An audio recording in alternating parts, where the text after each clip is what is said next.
Hello and welcome to the viewers of this video. This is the Orange Fan here, bringing you another entry for the episode Recap and Thoughts category. This video will be dedicated to the A segment of episode 24 of Codename Kids Next Door, Operation B.E.A.C.H.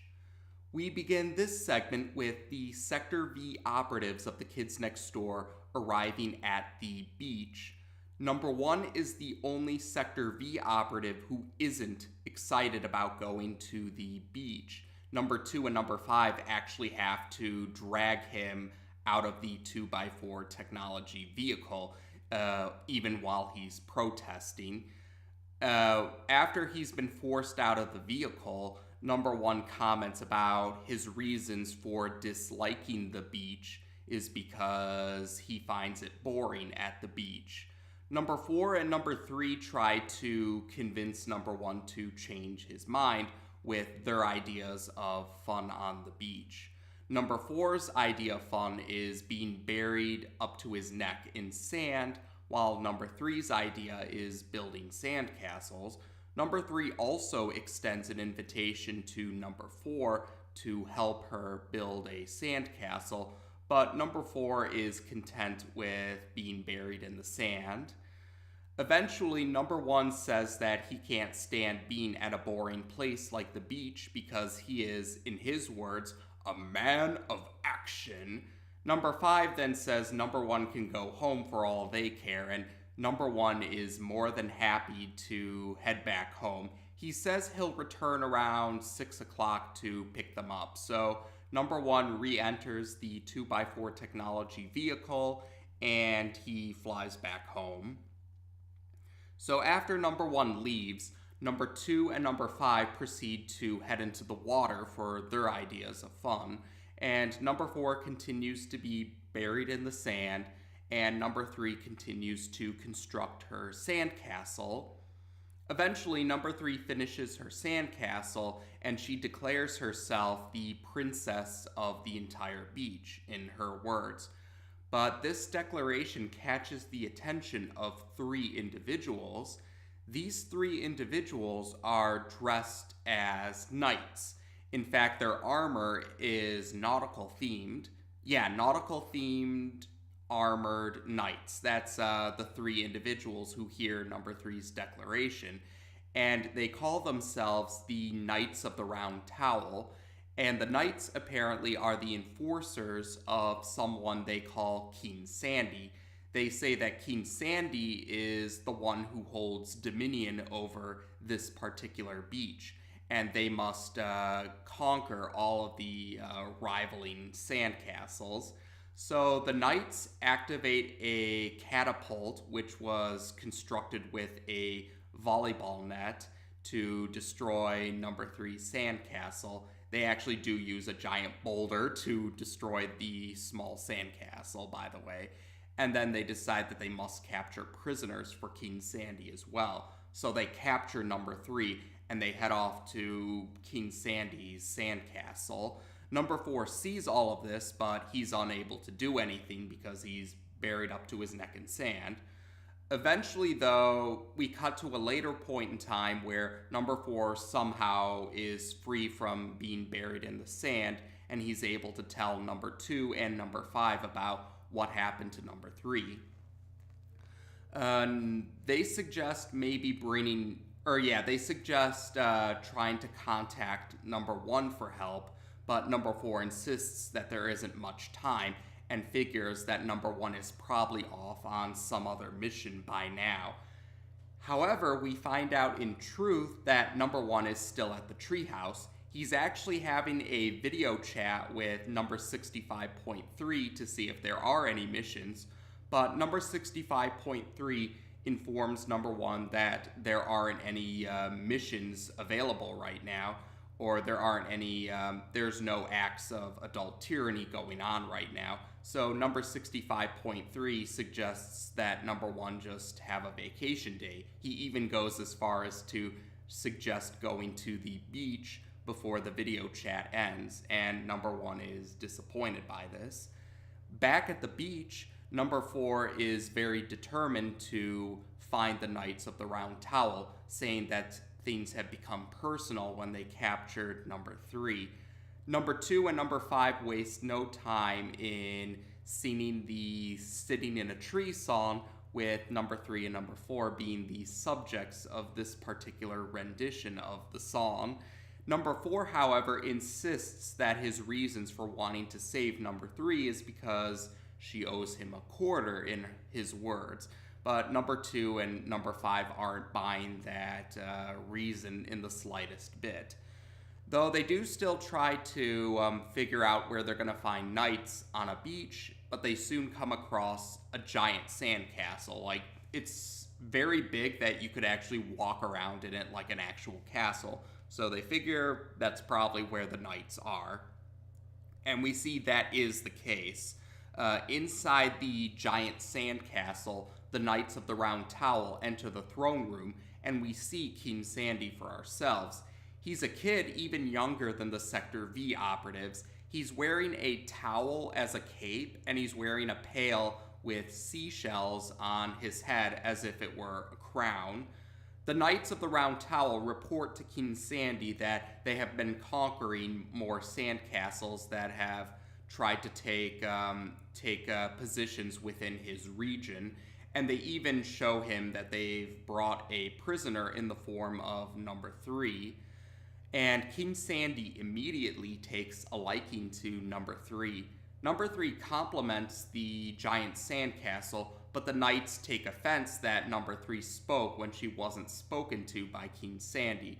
King Sandy, however, assures his knights that he's not offended, and he requests that they resume guard duty on the borders of the castle, or the rooftops of the castle. So the knights leave to resume guard duty, and that leaves King Sandy with a chance to talk to number 3 just between the two of them.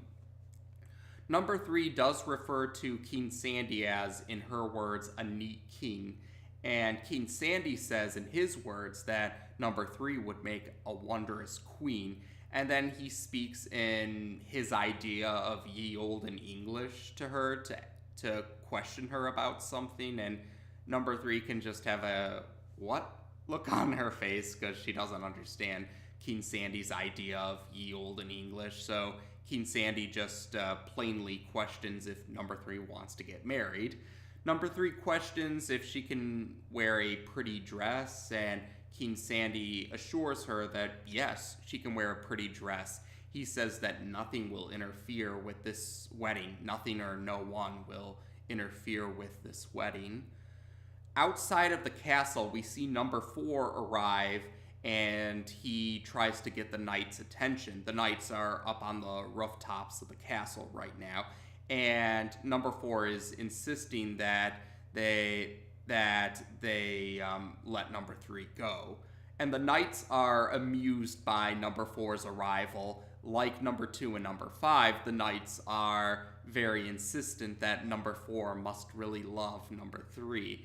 Number 4, however, like he said with number 2 and number 5, insists that it's only because she owes him a quarter. But like number 2 and number 5, the knights are not buying this reason in the slightest bit. So number 2, number 4, and number 5 try their own idea of a catapult, which was made from a lounging chair, and they try to use a beach ball to attack, but it does nothing to the sandcastle, and the knights are just they become more amused by their attempts at attacking. So number 4 decides he'll be the one on the catapult, so he launches himself up to the castle rooftops so he can begin to fight the Knights of the Round Towel. Number 2 and number 5 decide to just walk through the entrance with the drawbridge down, and then they eventually join number 4 in fighting the Knights of the Round Towel. The Knights continue to insist that number 4 must love number 3, but number 4 keeps insisting that it's only because she owes him a quarter. Meanwhile, we see number 3 is now in a wedding dress, and King Sandy notices his knights having to fight 3 other Sector V operatives, so he wants to hurry up with beginning the wedding. So he and number 3 run up a tower, and while running up the tower, number 3 notices number 4, and she tells number 4 about how she's getting married, and this really affects number 4. He loses the will to fight, and there's an image scene that shows what looks like part of the castle falling apart and number 4 falling through a void of emptiness. But we see soon enough number 4 simply became unconscious. When he regains consciousness, he sees that number 2 and number 5 are tied up to a pillar within a chamber of the giant sandcastle. King Sandy is glad to see that they're awake because he thinks it'll be better if the peasants, as he calls them, get to see the wedding for themselves. And the lifeguard is the one who's performing the ceremony. And number 4, though, still devastated by what he heard earlier, questions if number 3 seriously is going to marry King Sandy, or that dork as he calls King Sandy. Number 3, however, laughs and assures number 4 that this is just pretend. This isn't a serious wedding. But King Sandy does not like hearing this. He becomes really frustrated, insisting that King Sandy never pretends. And number 3's response is, that's ridiculous because she's only 10 years old. She can't actually get married at this point in time. King Sandy, though, kind of misses the point. He insists he has nothing against number 3 being 10 years old because King Sandy, in his words, likes older women, and he does the purr. Yeah, you know the one, the purr. He actually does that. Number 3, however, says she has no interest in playing this game anymore, but King Sandy insists that no one will interfere with this wedding, not even the bride. So he orders the Knights of the Round Towel to tie up number 3 and hang her upside down to ensure that there will be no more interruptions. However, he notices number 4 is no longer tied up. Number 4 was able to escape he was able to escape while King Sandy and the Knights were distracted, and he was able to acquire an umbrella, which he uses like a lance. So he's able to quickly knock the Knights of the Round Towel out of the chamber, and then he uses a shovel to fight King Sandy, who's using a wooden sword. So number 4 and King Sandy continue to fight. Once again, or like the Knights, King Sandy figures that number 4 must truly love number 3, but number 4 once again is insistent that number 3 only owes him a quarter. But soon enough, the lifeguard questions how much longer this ceremony is going to last because he needs to return to his lifeguard duties before high tide kicks in. And yeah, number 2 and number 5 are surprised to hear this, and we see, yes, high tide has already started. It's starting to destroy King Sandy's castle, and King Sandy even comments to himself how he could have forgotten about the tide and not taken it into consideration. And as the castle's being destroyed, the part of the castle that King Sandy was standing on breaks apart, so King Sandy actually falls down. Number 4 is able to rescue number 3, and then they both intend to escape. But number 2 and number 5 are irritated that the 2 forgot about them, so number 3 and number 4 quickly untie them, sheepishly apologize, and then all 4 of the present Sector V operatives escape the castle before it completely falls apart from the high tide. King Sandy reemerges from the sand pile, and he goes on a rant about how he will rebuild a new castle with the help of his knights, and that they will construct a dungeon that they will trap the other Sector V operatives in, and then starts to continue his rant with declarations that King Sandy will be long-lived, and he proceeds to give an evil laugh. until suddenly his mom calls him from off screen.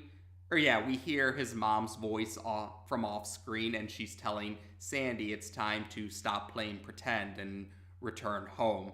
King Sandy insists he doesn't pretend, but his mother just responds not to forget about his cousins either. And yes, the Knights of the Round Towel emerge from the sand pile as well, and we see that, yes, they're actually a trio of teenagers. I presume they're brothers, but yes, they're the older cousins of King Sandy, and they're also bummed out about having to return home already. So Sandy and his cousins leave the beach, and number 3 admits even if King Sandy wore a crooked crown, so to speak, she still thought he was rather cute. Number 2, number 4, and number 5 are not amused by this response, and number 4 just grumbles for number 3 to give him the quarter she owes him. But the segment ends with number 3 being confused because she doesn't owe number 4 a quarter for whatever reason.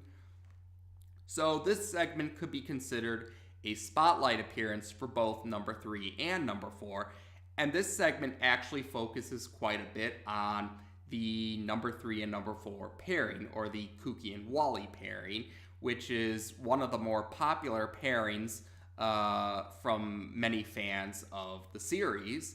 And there were hints of the number 3 and number 4 pairing in earlier segments.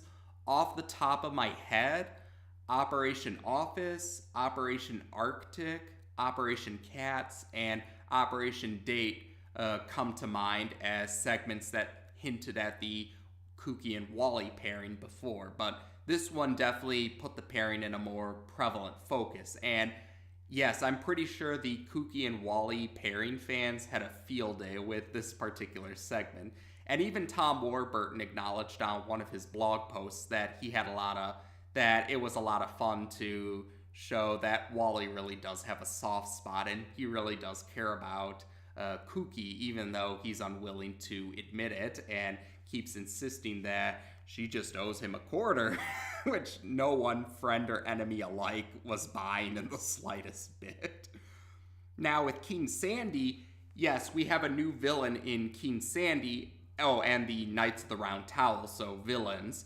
But yes, King Sandy is another kid villain, and in his case, King Sandy kind of represents the premise of someone who can't tell fiction from reality, as King Sandy keeps insisting that he never pretends.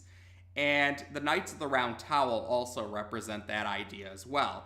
And actually, yes, the Knights of the Round Towel are teenage villains, but they stand out because they're not affiliated with the teen ninjas like most of the other teen ninjas. Like most of the other teen villains, if not all the other teen villains. Yeah, if I'm not mistaken, the Knights of the Round Towel might actually be the only teen villains that aren't associated with the teen ninjas. But the detail about the Knights of the Round Towel being King Sandy's older cousins, I have to admit, that was actually kind of heartwarming in a very twisted way because, like their younger cousin, they seem to have that problem of not being able to tell fiction from reality.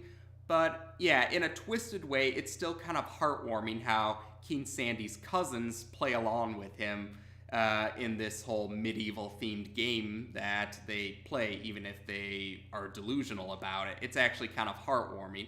It reminds me of my own older cousins who I have a strong bond with, and even I got to play the role of an older cousin to my younger cousins and have a nice bond for them. A nice bond with my cousins, older cousins and younger cousins alike. So yeah, that brought some good memories for me. It was a nice shout out for the cousins for this particular segment. So yeah, it was definitely nice to be reminded of my bonds with my cousins through this. And yeah, King Sandy will return again in a later segment. Some might argue that he could count as number 3's archenemy, actually. But otherwise, I think that's about the essentials for this particular segment. So yeah, as of this video, we've now discussed the A segment of episode 24 of Codename Kids Next Door on this channel. Take care, and until next time.